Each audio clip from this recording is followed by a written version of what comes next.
আমরা সবাই রাজা আমাদেরই রাজার রাজত্বে, নইলে মোদের রাজার সনে মিশবে কি শর্তে। না, এটা কোনো কবিতার লাইন মনে করিয়ে দেওয়ার উদ্দেশ্যে বলা নয়, এটা হলো বর্তমানে পাকিস্তান ক্রিকেটের বর্তমান ক্যাপ্টেন্সি বদলের এক চিত্র উপস্থাপন। সাধারণত যেটা হয়ে থাকে, একটা দলে একটা নির্দিষ্ট ক্যাপ্টেন দীর্ঘদিনের জন্য অধিনায়কত্বের দায়িত্ব পালন করেন। কখনো কখনো একজন অধিনায়ক 3 ফরম্যাটেই অধিনায়কত্ব করে থাকেন।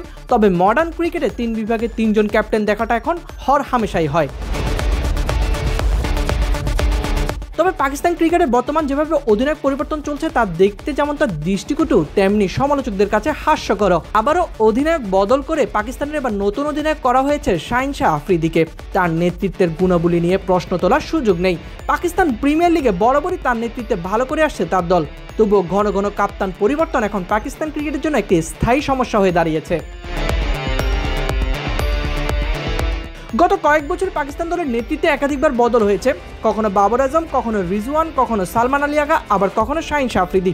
এমন অস্থিরতার দলের ভেতরে দায়িত্ব পরিকল্পনার ধারাবাহিকতা নষ্ট করছে বলে মনে করেন ক্রিকেট বিশ্লেষকরা।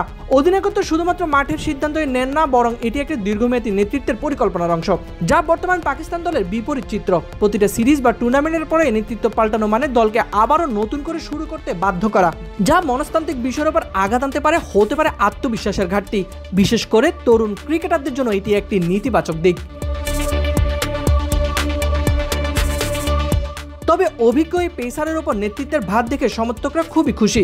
তবে এই পরিবর্তন যদি দীর্ঘমেয়াদী না হয়, অল্প দিনের মধ্যে যদি আবারও পরিবর্তন আসে, তাহলে পাকিস্তান দলের ভবিষ্যৎ পরিকল্পনা আরও বেশি বিপদে পড়বে বলেই বলা যায়।